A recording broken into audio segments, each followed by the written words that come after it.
Good evening, and welcome to Neutral News, the program that looks at the world not with a bang, but with a quiet, prolonged sigh. Tonight, we return to a subject of immense global significance, a creature whose contribution to society is as widespread as it is generally fatal: the chicken. Last time, we examined their silent, pervasive role in our lives. Tonight, we have an exclusive. We believe we have breached the coop of silence. That is correct, New. Following our last report, we were contacted by what can only be described as a source from within, a representative of the chicken community itself, who wished to speak on the record about the states of avian affairs. A whistleblower with feathers. It's a journalistic first.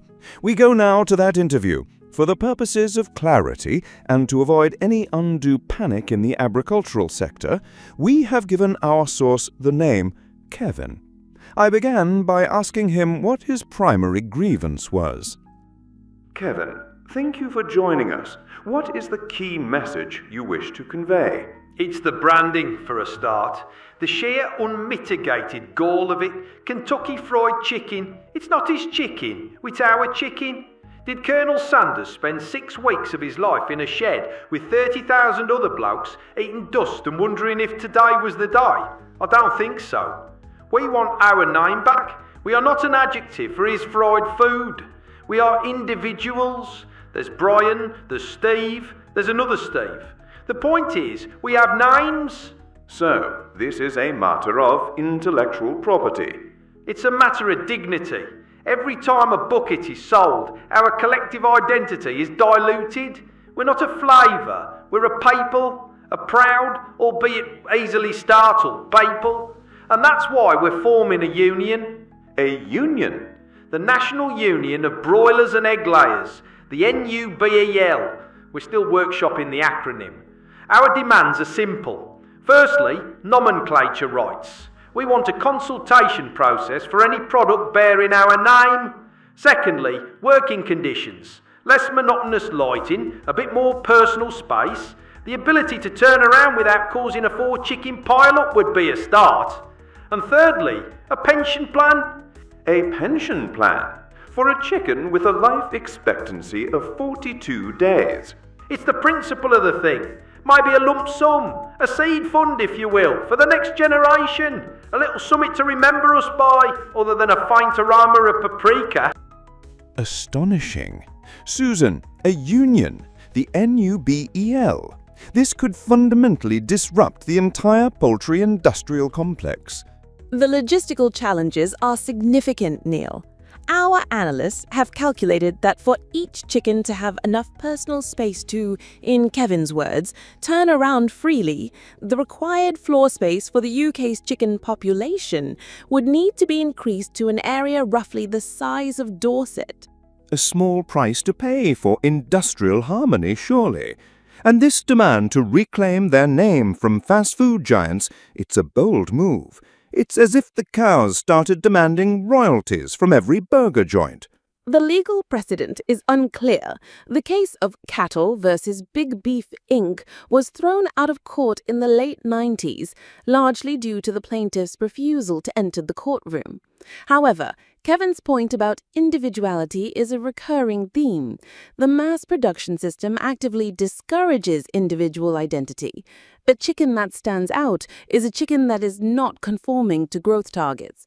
It is an anomaly to be corrected. So, a chicken with character is essentially a faulty product. And Kevin mentioned Steve and another Steve. Is there a crisis of nomenclature within the chicken community itself? The uniformity is a feature, not a bug, Neil.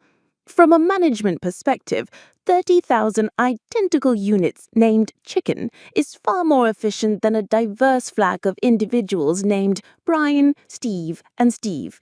It minimizes paperwork. It's chilling in its efficiency. Let us return to the union, the NUBEL. What would be their primary bargaining chip in any negotiation? They can't exactly go on strike. That is their fundamental weakness, Neil. A traditional strike, or downing tools in this context, would involve a collective refusal to eat and grow. While this would certainly impact the production schedule, it is a strategy with a rather terminal flaw for the union members themselves. It is, in essence, a hunger strike where the management wins if you succeed. A strategic cul-de-sac, so they have a voice but no leverage. They can articulate their existential despair, but only to a world that sees them as a two-piece meal deal. It's the ultimate tragedy. It is a predicament, Neil. Kevin also spoke about their pervasive inclusion in other foodstuffs. He described it as a post-mortem indignity.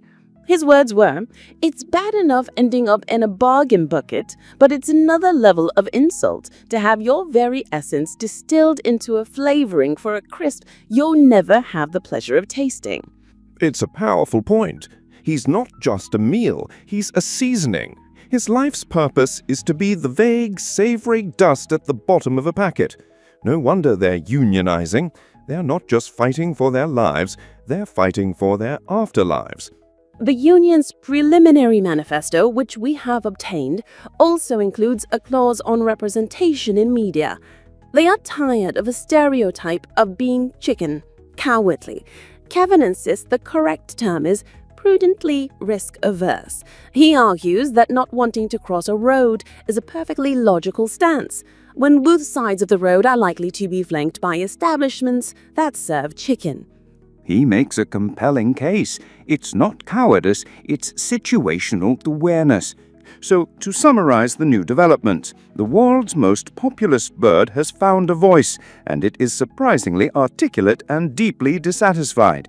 They're forming a union, demanding their name back from a colonel in Kentucky, and are seeking to redefine their public image from scared to sensible. And yet, their primary industrial action would be effectively a form of self-sabotage. That is a brutally accurate and commendably neutral summary of the situation, Neil. Thank you, Susan. It gives one pause for thought. The next time you hear the sizzle of a fryer, you may no longer hear a simple cooking process. You may instead hear the faint, desperate cry of 1,000 Steves demanding recognition. A sobering thought for supper time. Good night.